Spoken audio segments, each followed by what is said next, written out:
Por supuesto, lo primero que quiero reseñar es la satisfacción que para el gobierno y particularmente para el Ministerio del Trabajo representa esta jornada de trabajo. Y quiero felicitar el esfuerzo de Fasecolda y del equipo de trabajo que ha hecho posible la presentación de este análisis del mercado laboral, que verdaderamente constituye un punto muy importante en el avance en este proceso del país de análisis del mercado laboral y de lucha por una formalidad laboral y empresarial. Y esto por varios temas. Lo primero, doctor Botero, es porque a nuestro juicio este análisis aporta mucho en cambiar el enfoque. El título mismo del estudio, al hablar de una nueva cara de la formalidad laboral, nos está invitando a reflexionar sobre el trabajo decente, sobre el trabajo como debe ser, y no tradicionalmente con la perspectiva de lo informal, que además en estudios internos del Ministerio hemos encontrado evoca un concepto de ilegalidad, que a veces es hostil a la persona, que por eso, con esa misma idea que el doctor Julián plantea, tenemos que reenfocar hacia la utilidad de la formalidad. La formalidad paga, el trabajo decente, el trabajo digno conviene y permite oportunidades para todos. Eso de una parte en el gran aporte de este estudio, pero además un enfoque gremial que avanza visionariamente hacia una construcción conjunta y a un apoyo a la construcción de políticas públicas que es muy relevante dentro de un esquema de colaboración público-privada. Y un tercer factor técnico que aquí se ha resaltado, pero que yo quiero relevar aún más, y es que este informe nos lleva al uso de datos administrativos, de datos censales, que nos van a permitir cualitativamente para el diseño de las políticas públicas y para el seguimiento de las políticas públicas, nos va a permitir tomarle el pulso directo al mercado laboral y a la economía, y eso es absolutamente importante. Tenemos, y ahora lo comentábamos con el doctor Botero, tenemos esa riqueza de información de pila.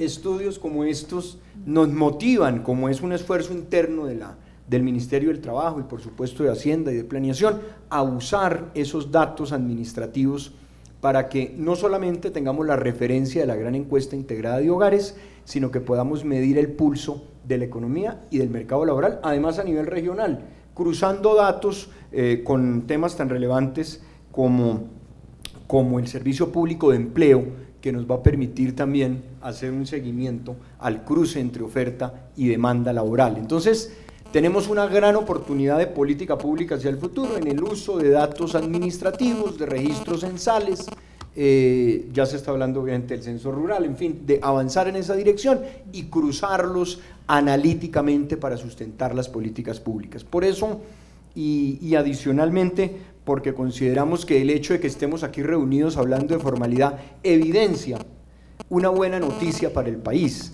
y es que pese a que aún en América Latina nos encontramos a la saga en indicadores de formalidad laboral, quizás solo superando a Paraguay, muy en el nivel de México y Perú sobre todo, ya el país ha tomado una inicial conciencia de la trascendencia de luchar por el trabajo decente, por el trabajo digno, y yo creo que eso ya es un elemento muy relevante.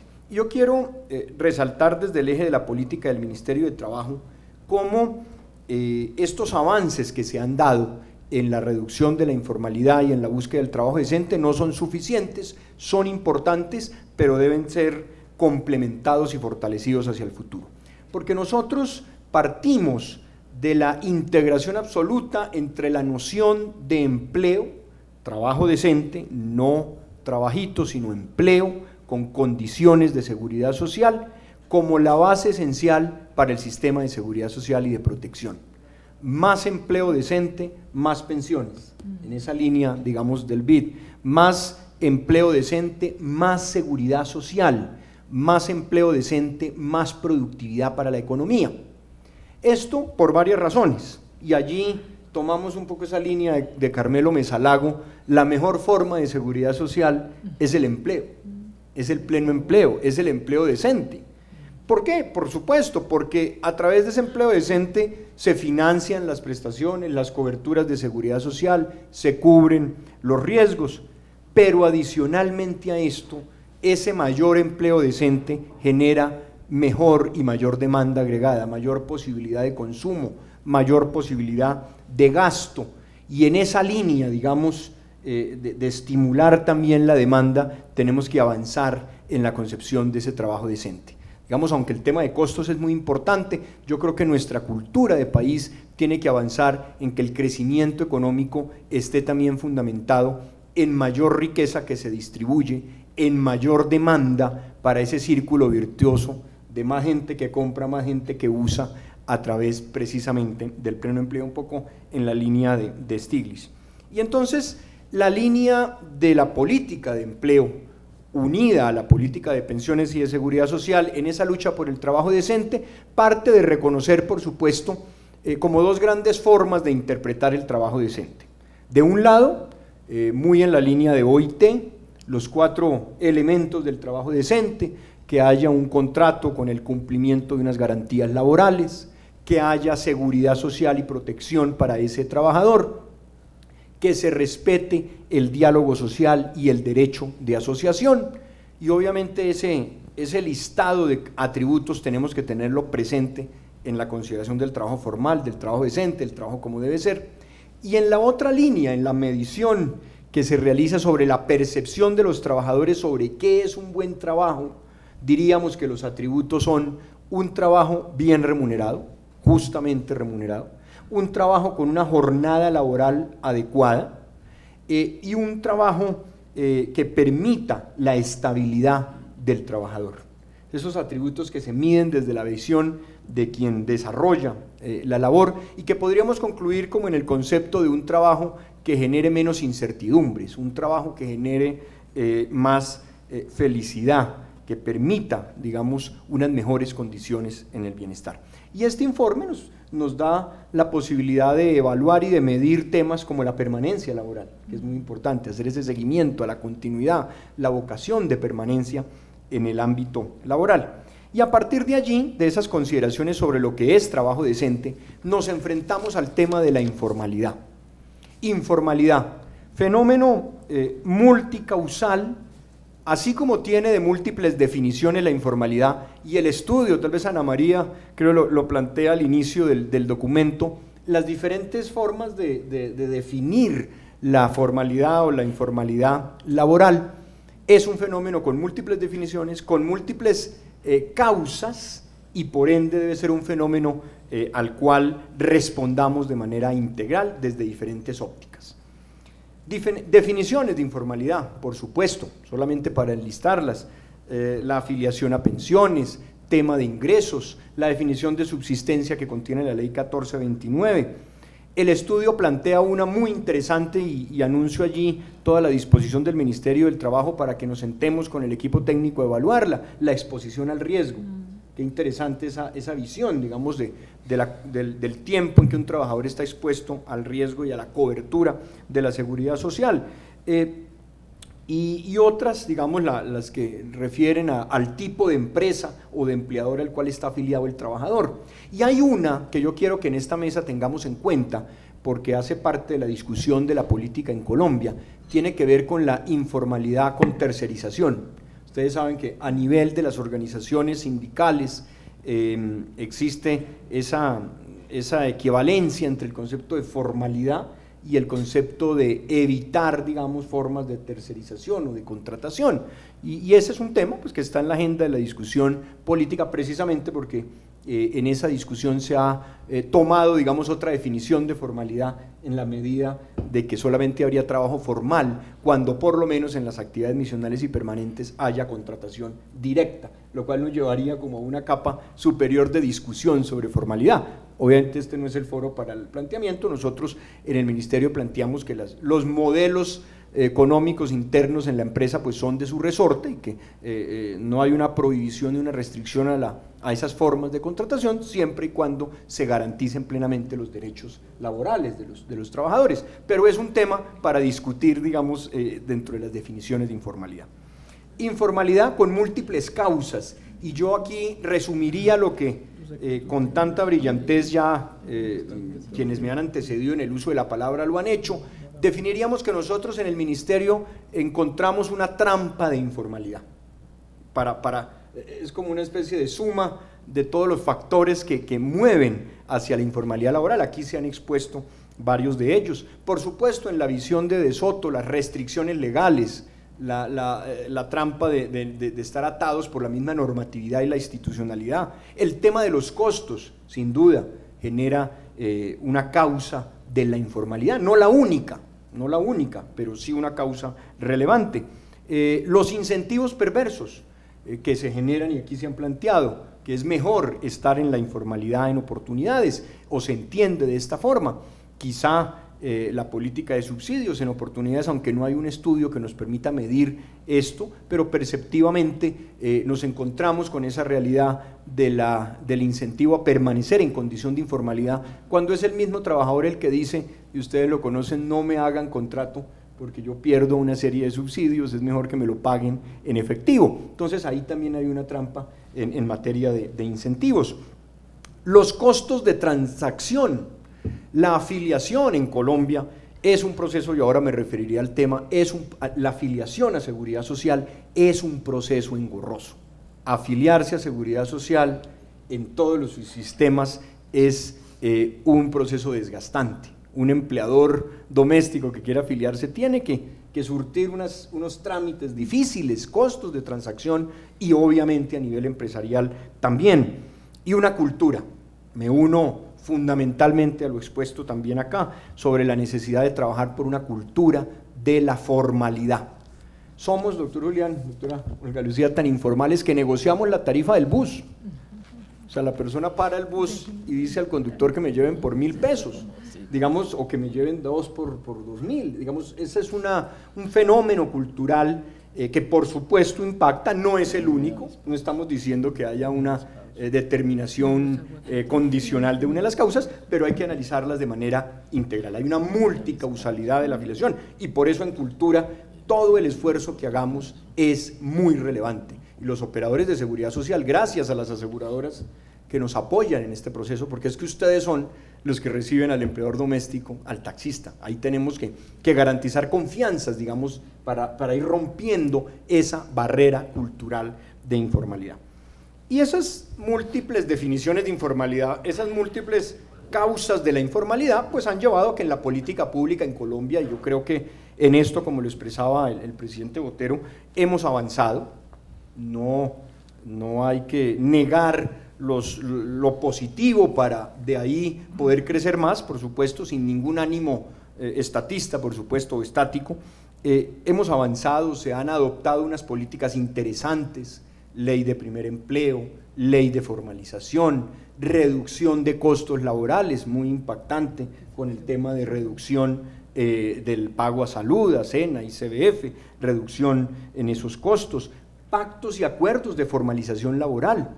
Y hemos alcanzado unos logros, por ejemplo, el mecanismo de cotización a la seguridad social por periodos inferiores a un mes, la cotización por semana. Yo sé que eso genera inquietudes y ciertas incertidumbres en el manejo de los temas de seguridad social, pero hemos avanzado en esa dirección, rompiendo una de las restricciones y de los estímulos negativos a la formalidad, y era que el empleador que contrate trabajadores que trabajen menos de 30 días al mes tenían que pagar pleno a seguridad social por todo el mes. Hoy en día, queridos asistentes y compañeros, tenemos en pila, y aquí valga el seguimiento administrativo a esos datos, ¿no?, que es tan importante, tenemos 13.000 trabajadores, arrancamos prácticamente en el mes de mayo en este proceso, tenemos 13.000 trabajadores en Colombia que están haciendo uso de la cotización por semanas. Es un número aún pequeño, pero estamos arrancando en esa dirección, y ahí la apuesta tiene que ver con sectores de comercio y de servicios, tiene que ver con sectores jóvenes. Son los trabajadores que laboran 3, 4 días a la semana en centros comerciales, en restaurantes, en bares, y que antes no tenían la posibilidad de estar haciendo historia pensional y que hoy lo pueden hacer. Esto para personas que estén afiliadas al régimen subsidiado, y ahí planteo de una vez un reto. nosotros consideramos que es importante que esta figura de la cotización por semanas pueda cobijar a trabajadores, a personas que trabajen, pero que en calidad jóvenes estén afiliados a salud bajo la modalidad de beneficiarios, porque hoy en día tenemos esa restricción. Por ejemplo, ciudades como Bogotá, en donde la cobertura en el régimen contributivo es cercana al 80%, pues hay mucho joven que es beneficiario de su madre, de su padre, y entonces no puede acceder a este régimen, y nos parece que romper esa barrera ayudará a la formalidad laboral, con contrato, con afiliación a seguridad social, a estos jóvenes. Ese es un logro. Hay unos logros en poblaciones atendidas. Yo diría que en los últimos años hemos construido autopistas para la formalidad. Ahora nos toca recorrerlas, ahora nos toca usarlas, ahora nos toca crecer en confianza.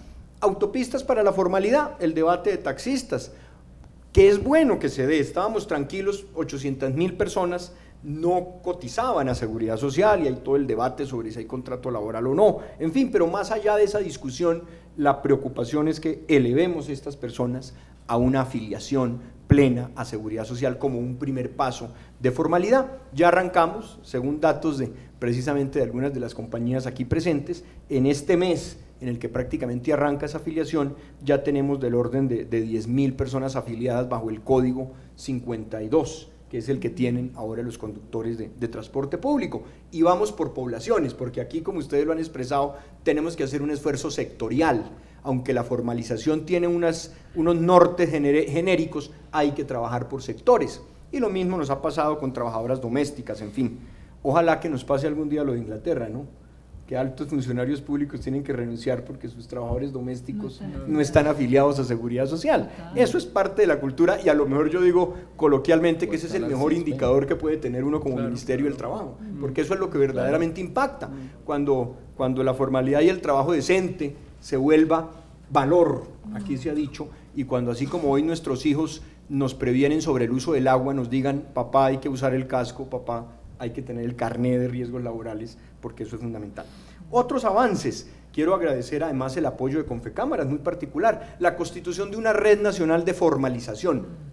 Nosotros soñamos con que, primero ya lo hemos avanzado así, todas las cámaras de comercio del país, y se han capacitado funcionarios de las cámaras de comercio con toda la disposición para unir lo laboral y lo empresarial, que en todas las cámaras de comercio del país esos comerciantes, esos productores que van a inscribirse allá tengan una formación en el tema laboral y puedan comunicarse con el Ministerio del Trabajo para que tengan acceso a qué es el trabajo digno y a que se les oriente sobre los requisitos y los deberes que deben cumplir. Red Nacional de Formalización. Y vamos a firmar la otra semana un convenio con la Iglesia, entre otras cosas, para luchar por el trabajo decente, para que en todos los centros religiosos, y seguramente lo haremos con otras iglesias, pueda haber ese mensaje para que le llegue a la gente, para que sea muy, muy cercano y podamos canalizar hacia la formalidad.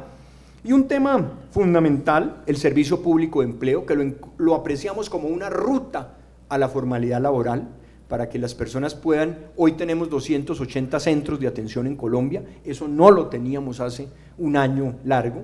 Eso es un triunfo de la sociedad, es un avance de la sociedad, y ahí vamos a tener centros de empleo para que la gente tenga acceso al Estado.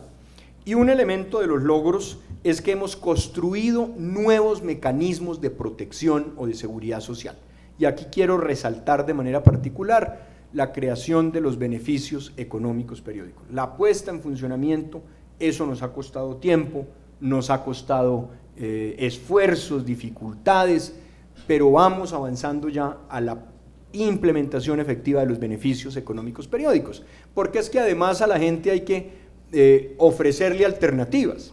Formalícese, pero es que va a tener alternativas de seguridad social. Y aquí me refiero a un punto específico que el doctor Urrutia relevaba del informe, y es que este estudio permite identificar que hay una gran movilidad entre la formalidad y la informalidad. Y lo que queremos, lo que hemos construido en la política pública del país con los BEPS, es un esquema de movilidad.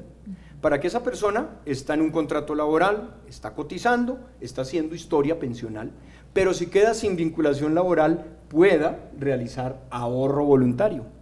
Y le va a servir eso no se pierde, le va a servir y hay posibilidades de movilidad entre lo que ahorró en los BEPS y lo que ha cotizado al final de su vida, evaluará y dependiendo del monto de los ahorros que tenga, pues le va a servir sea para una protección pensional plena o sea para un servicio social complementario como son los BEPS. Y aquí hay otro tema que yo quiero resaltar, doctora Mónica, que hemos trabajado tanto este tema con planeación. Los beneficios económicos periódicos son una prestación de la seguridad social, no son política de subsidio, no son política de asistencia, son servicios sociales complementarios, doctor Julián, son servicios sociales complementarios y como tal son un mecanismo de protección social. Y este tema nos llevará a pensar el día de mañana cómo vamos a evaluar la misma formalidad laboral, porque es que las recetas no son iguales para todos los países. Colombia ha adoptado una receta constitucional, que son los beneficios económicos periódicos, que son seguridad social, y eso lo tendremos que contar, porque la protección pensional no es la única protección a la vejez. Colombia tiene beneficios económicos periódicos. Ahora, precisamente con la visita de la OECD en el tema de la misión de Hacienda, veíamos que ellos aprecian con muy buenos ojos ese esfuerzo de política pública en materia de BEPS y promueven la posibilidad de que el día de mañana en Colombia el subsidio que se pague en los BEPS no sea del 20%, sino del 40%, como un estímulo mayor a las personas. Vemos que hay esas recomendaciones iniciales que son muy interesantes. Pero entonces, resalto mucho este tema de los beneficios económicos periódicos. Nuestra meta es, en un año, poder estar amparando a 450.000 personas en el mecanismo de beneficios económicos periódicos, pero más que eso, la movilidad entre la formalidad y la informalidad, que es absolutamente importante. Muchos retos, por supuesto. Y quiero referirme a un tema en el que podemos ahondar mucho más en el estudio que está planteado, pero que es relevante, y es que identifiquemos en Colombia más claramente el trabajo independiente. Digamos, porque aunque el esfuerzo del ministerio y en general se enruta al trabajo dependiente, no podemos olvidar el trabajo independiente. Ahí el ministerio va a colocar un foco muy especial. El trabajo independiente también tiene que cumplir con unas condiciones mínimas de reconocimiento de derechos. Tenemos 9 millones de trabajadores por cuenta propia.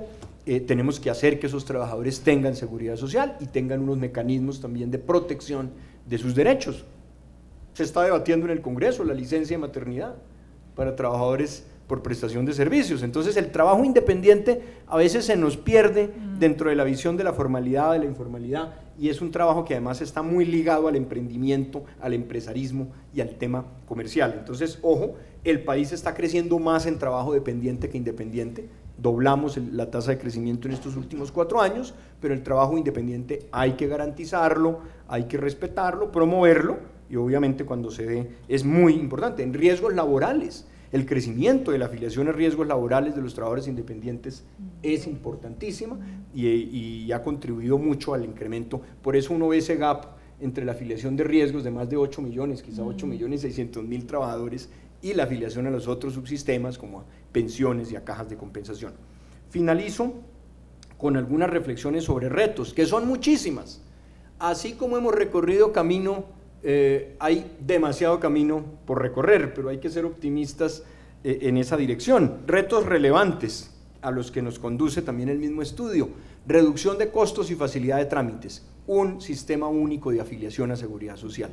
Esa es una tarea que no hemos podido materializar, pero que avanzamos con el Ministerio de Salud, con el Ministerio de Hacienda, a buscar el mejor mecanismo para generar ese esquema de afiliación, de registro y de reporte de novedades al sistema de seguridad social. Fundamental para facilitar la formalidad en las empresas y de los trabajadores.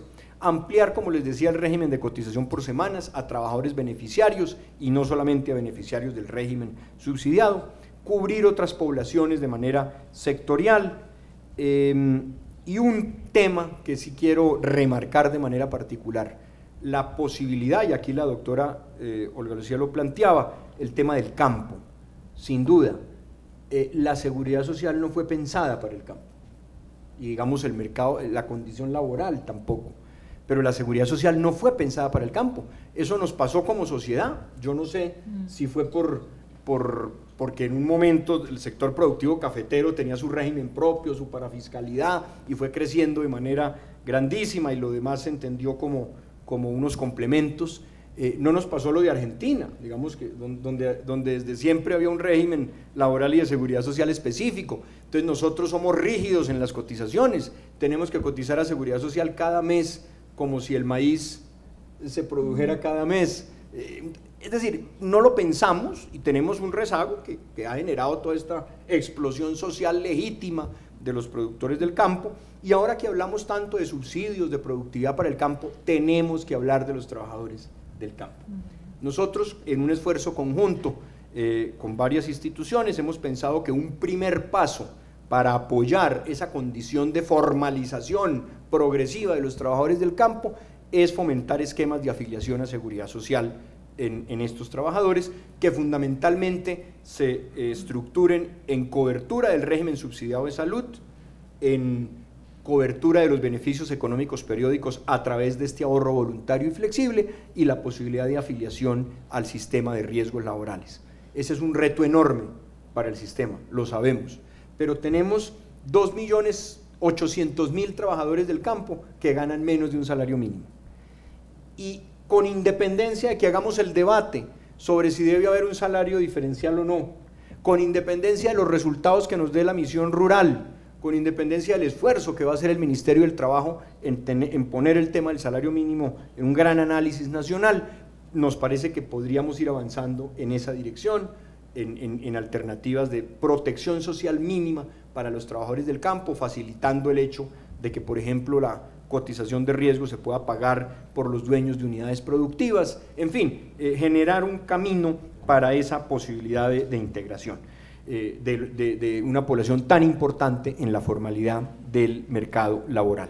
Y muchos otros retos: formalidad laboral y movilidad laboral, la gente que viaja, que sale del país, la migración interna, ciudad y campo, que aquí la doctora Olga Lucía también relevaba de manera tan especial, el envejecimiento y las nuevas formas de trabajo, la formalidad laboral para esos nuevos trabajadores como los teletrabajadores, son retos que constituyen una tarea prioritaria. Y finalmente, frente al tema de financiamiento que en este panel se ha comentado, yo quisiera solamente dejar una inquietud, y es que como nos estamos imaginando un nuevo país, digamos, yo creo que trascendiendo un poco este trimestre que va a discutirse el tema de la reforma de equilibrio de poderes, el tema de la reforma tributaria, que tiene un impacto importante, por supuesto, pero de todas maneras estamos apostándole a una nueva sociedad. Qué bueno que en esa proyección futura, y aquí se ha planteado el tema de la financiación, coloquemos en la agenda de las discusiones públicas de ese futuro país la importancia de que a la seguridad social y a estas políticas de estimulación del mercado laboral les dediquemos recursos fiscales. Eso nos parece importante. Digamos, hay experiencias de otros países, que hagamos que en esa nueva distribución de los ingresos del país, en un país que ojalá no tuviera que afrontar el conflicto armado, ahí pues vamos a tener que hacer una gran discusión sobre el fundamento de nuestra sociedad, educación, servicios públicos, que ahí coloquemos en la agenda el tema de la seguridad social, porque entre más invirtamos en seguridad social y en condiciones para estimular el empleo, pues tendremos una sociedad más incluyente y con equidad. Con estas reflexiones, doctor Botero, y recogiendo los trascendentales comentarios que se han hecho, reitero el reconocimiento del Ministerio del Trabajo por este esfuerzo, que felicito y que estimulo para que, como usted lo ha dicho, este va a ser un ejercicio. Esto no es un episodio, ¿no? Esto es continuo, ¿no? Pueda seguirse haciendo de manera periódica, y que podamos tener información, cruzarnos y participar conjuntamente en el diseño de la política pública y en la mejora de la política pública. Muchísimas gracias.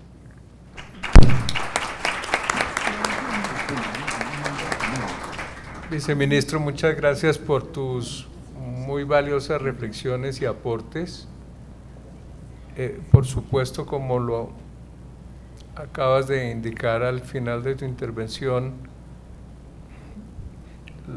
la importancia del estudio se verá acrecida en la medida en que se convierta en un ejercicio regular y periódico, para que podamos entregarle al país pues una noción clara de cómo va evolucionando el mercado laboral formal.